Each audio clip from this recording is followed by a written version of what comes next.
Hey everybody, One of Weezem here. We just introduced Spry and Mini Genie, and I just knocked over Elite Spyro and several Chop Chop figures. Let me clean up this mess. There's Skylanders everywhere. It's very hard not to step on them sometimes.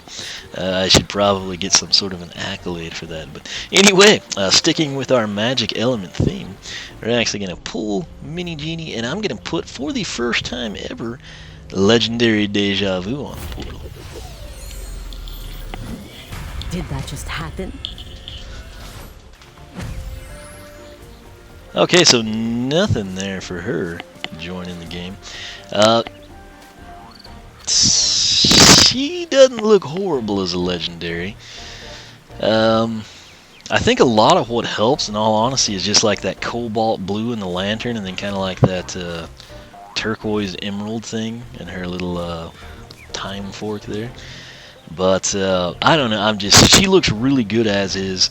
Again, I always kind of associate magic with purple, and so I mean she's got that going as is, and this is different. So you can check out some of her idle animations there. I'll go ahead and just run this through. Her slogan, of course, did that just happen?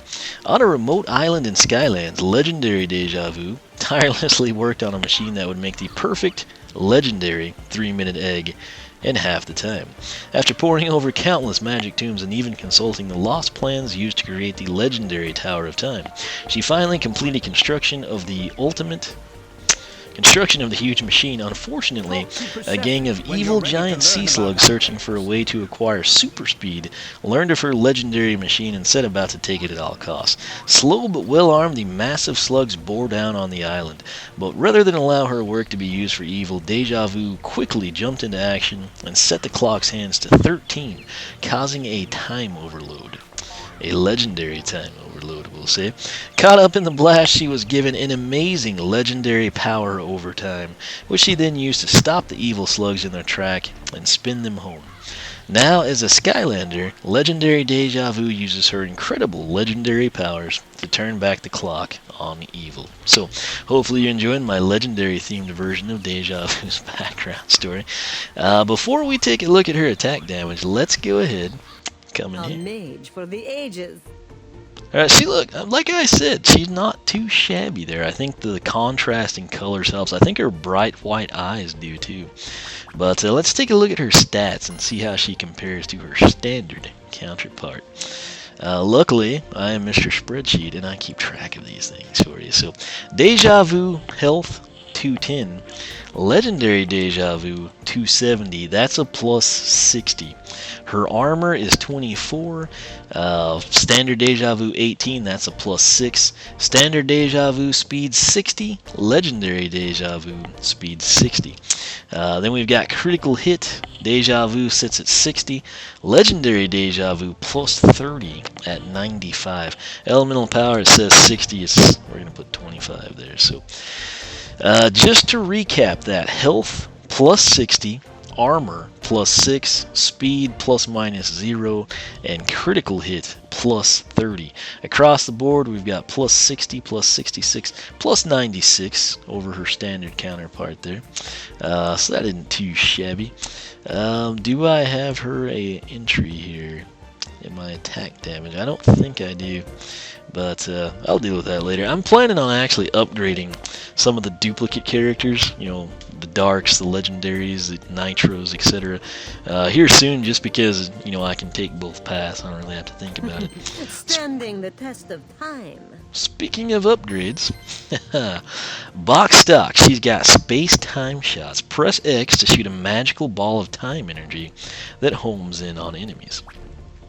After that, we've got past selves. Press B to bring up a version of your past self that explodes. Press B again to switch places with it. That's actually what I usually do, is just switch with her for some reason. These next 4 are base upgrades. It begins with Time Rift. This is her tertiary attack. Press Y to create a Time Rift, damaging all who touch it. Shoot the Time Rift to create a black hole. Up next is long-term memory. Past selves last longer and replay a longer history. Then we've got time rifts aplenty. Have more time rifts active at once. Time rifts now attract space time shots. After that, final base upgrade, circular logic, pastels, fire, space-time shots. So very cool stuff there. What interests me the most is actually the beginning attack, which is Time Rift. I think that's going to be pretty cool. Move as the tertiary.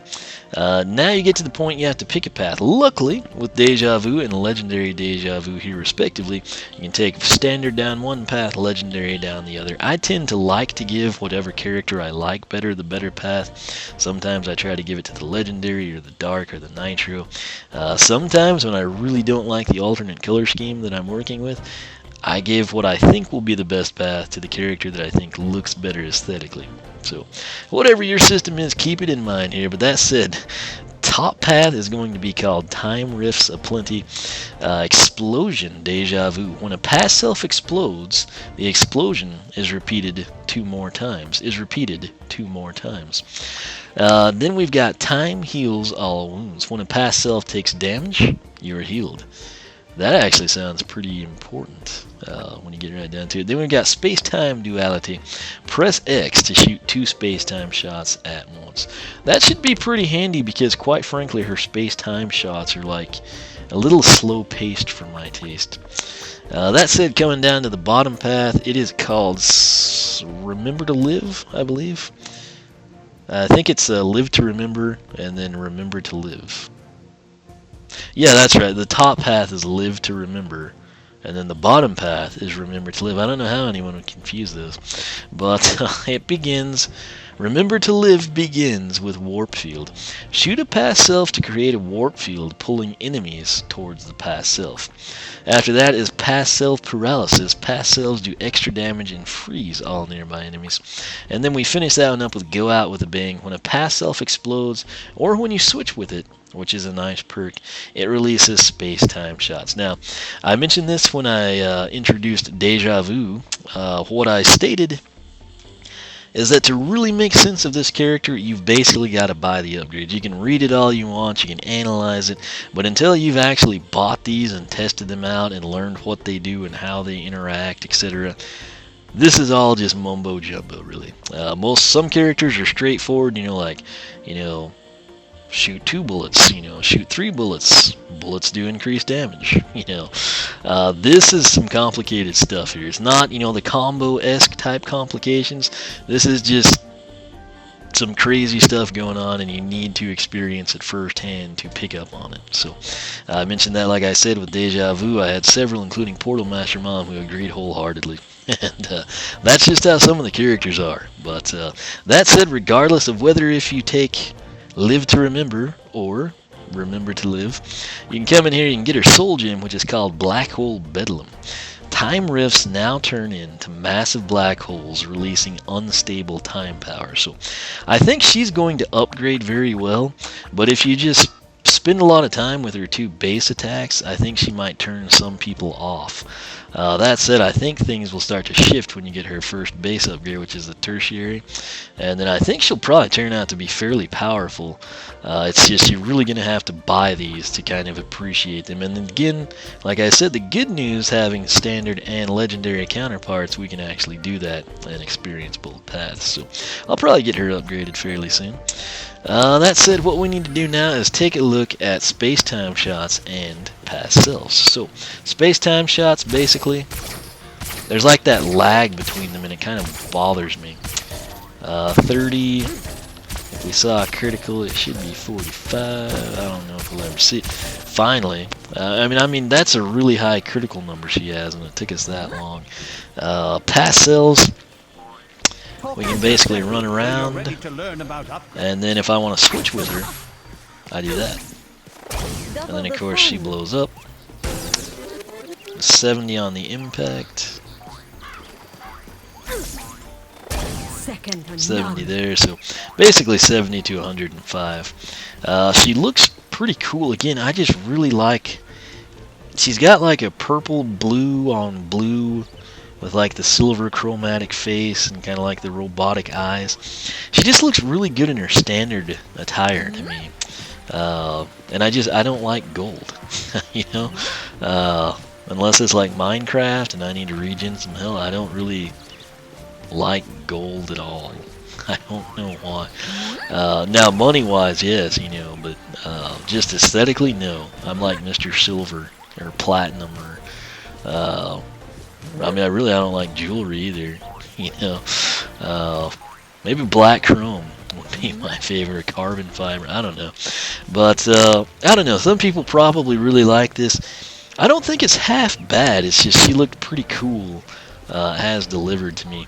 What she's got going on, she kind of reminds me of like a cross between Star Strike and Stealth Elf. The Past Selves ability I kind of liken to Stealth Elves, scarecrows and everything on a different level but similar. And then she's kind of got that Star Strike vibe, with this space-time shots and everything. And then the way she looks, you can see a little bit of Stealth Elf. There's kind of that little mystery that you get with Star Strike, and then there's a bit of Sprocket mixed in my opinion. But like I said, I'm excited to upgrade her. I plan to do that fairly soon, and then I can kind of get a better feel for it. Part of the reason I'm willing to do that, I have used the snot out of Legendary Deja Vu, trying to just figure things out and master her, and I'm ready to move on to her upgrades and paths. So that said, this is Legendary Deja Vu. The best thing I can say. Oh, X-Bone, why must you troll us all? The best thing I can say is she's got some really sweet stat bonuses compared to her standard counterpart. So if you're only going to get one, maybe you don't care about adventure packs, etc., go Legendary. That's the thing to do. Dadgummit, I've got a... This thing has been plugged into the Xbox for an eternity. It just blows my mind sometimes. But that's the play-in charge one, of course, So I'm going to use the standard battery ones, which have never died since I've had the Xbox One, ironically. And, oh my gosh. This is so stupid technology. Anyway, what I'm going to do now, I promised I would do it. We're going to come in here. Now, this doesn't come with Legendary Deja Vu. It doesn't come with the standard Deja Vu. She's got a Micro Comic Fun Pack. It's only available at Toys R Us. It released Sunday, November 2nd, or was it Saturday? Anyway, I think it was Sunday, November 2nd. And the trap she came with is the Jughead Sculpt Water Element, which would make it the Flood Flask. Catch is, it is a legendary version. It's basically painted gold where the water element is, on the mouth, and then in the eyes. It makes it look like an evil Kool-Aid man. So what I want to do here is we're going to come into collections, and I want to come into traps. And this would be water. Or it might pop up as something special. I don't know. I'm assuming it would register as that. But you know what? I've got 12 traps total that I've put into this game. And right there, the one that we're on is the Flood Flask. That's exactly what this trap looks like. It's just where you see the water element logo, replace the silver with gold. And then if you can make out the eyes and the mouth, make that gold as well. So we're going to back out of here. And I'm just going to get back to the home menu. We're going to stick this in and see what it does. Collected water trap, so we got credit for it. Now, we just have to figure out, obviously no villain was pre-trapped, or we'd have some epic coolness stuff going on. What we're going to do is come in and see what it does. We should go from 12 to 13. Let's see if that happened. Yes, we went from 3 to 4 on water. No special indicators came up. So let's see what it does here. If it creates a new entry, if it just gives us 2 Jughead. I'm curious to see. Okay, new entry. It is the legendary Flood Flask. That's kind of what I had speculated, but it is good to have that confirmed. So you've got the legendary Flood Flask. So Flood Flask. Legendary Flood Flask. There you go. So we're going to get out of there, and that's about all we wrote for Legendary Deja Vu and the Legendary Flood Flask.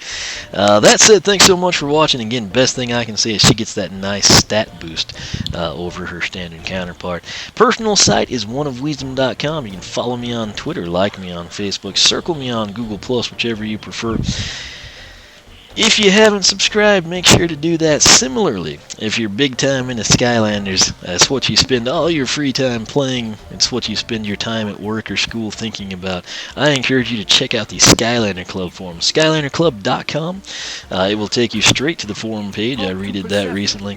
If you like what you see, sign up. We would absolutely love to have you. That said, for myself, legendary Flood Flask and legendary Deja Vu. I wonder if you put someone in the legendary Flood Flask, if it actually alters their... I'm going to play with that before I go to bed. See if we can't get like a legendary Gulper or bump his stats up or something. I don't know. But that's it. Thanks so much for watching. And I will catch you back here next time, I think. You know what? Actually, I need to introduce Bop and Terabytes, and I think then everyone I currently have will have been introduced, and I will focus more on villain stuff and upgrades for a little bit. So that said, thanks so much for watching, and we will catch you back here next time.